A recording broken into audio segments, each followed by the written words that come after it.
आज के समय में, आज मुझे लगता है समुचित जिला में यदि राजनीति में कोई जूनियर है तो सिर्फ राम कुमार टोप्पो है। और आज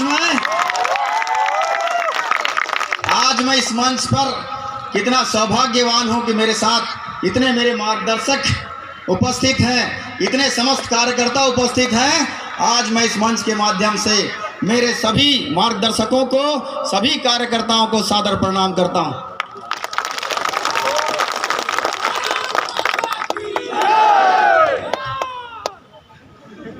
आप सभी को बताना चाहता हूं मान्यवर, क्योंकि मैं एक ऐसा विधानसभा क्षेत्र से आता हूं, ऐसा सौंदर्य शायद बहुत ही कम लोगों को मिलता है।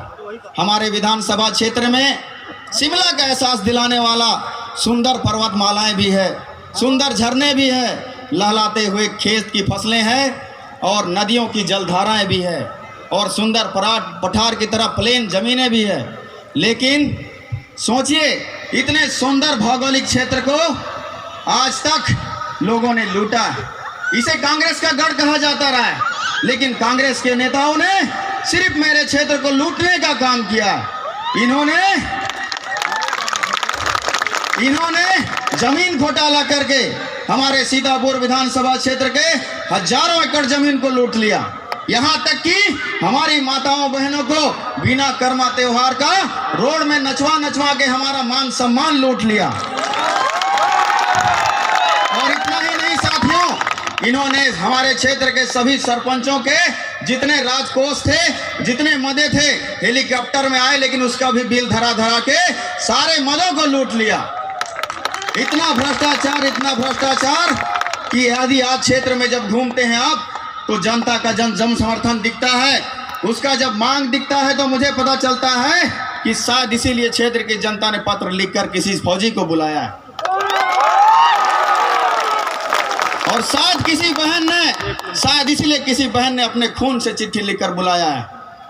और आज इस शंखनाथ और आज इस अंबिकापुर के आगाज में बताना चाहता हूं कि जो इतने वर्षों का जो सीतापुर विधानसभा को कांग्रेस का गढ़ कहा जाता था, वो गढ़ टूट चुका है। और अब सीतापुर की धरती में जो आप सभी वरिष्ठ जनों ने जो कमल का बीज लगाया था, वो बड़ा होकर वो कमल बन गया है और वो कमल खिलने वाला है।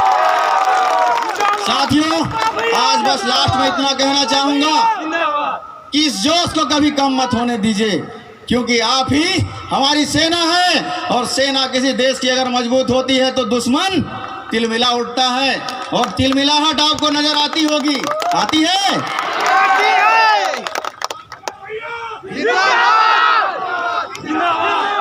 साथियों, मैं एक देश का सैनिक रहा और जब सैनिक का अपमान होता है तो एक सैनिक को बहुत तकलीफ होता है और साथ ही साथ इस देश की जनता को भी तकलीफ होती होगी। लेकिन 14 फरवरी 2023 की बात है। 14 फरवरी को हमारे देश में एक ऐसा हमला हुआ था जिसको पुलवामा हमले के नाम से जानते हैं। उस दिन 46 जवान शहीद हुए, 46 घर की दीपक बुझ गई, 46 बहनों ने विधवा रूप धारण कर लिया, 46 माताओं की गोद उजड़ गई। लेकिन उसी दिन को पूरा देश शोक रूप में, ब्लैक दिवस के रूप में मनाता है। लेकिन ये दुर्भाग्य की बात है कि मेरे मैनपाट की धरती में इसी साल 14 फरवरी को बड़ी धूमधाम से किसी की शादी की सालगिरह की बधाई चल रही थी। धूमधाम से कार्निवल मेला चल रहा था। लेकिन उस मेला में सिर्फ एक ही गूंज था कि शादी की सालगिरह की बधाई हो, बधाई हो, बधाई हो।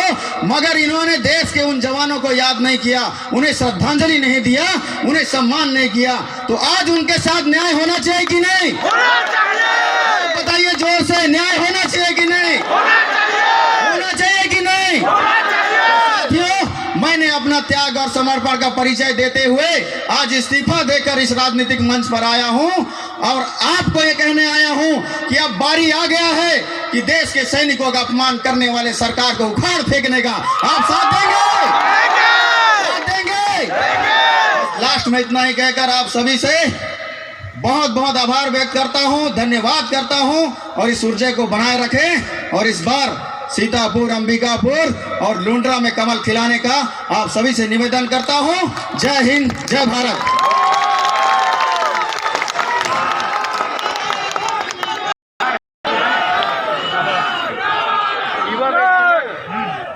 बोले भारतीय जनता पार्टी जिंदाबाद, जिंदाबाद, भारतीय जनता पार्टी जिंदाबाद, भारत माता की, भारत माता की।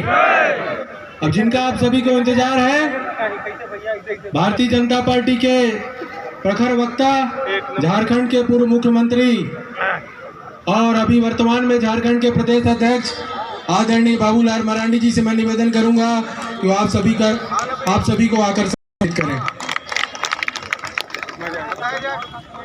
बोलिए।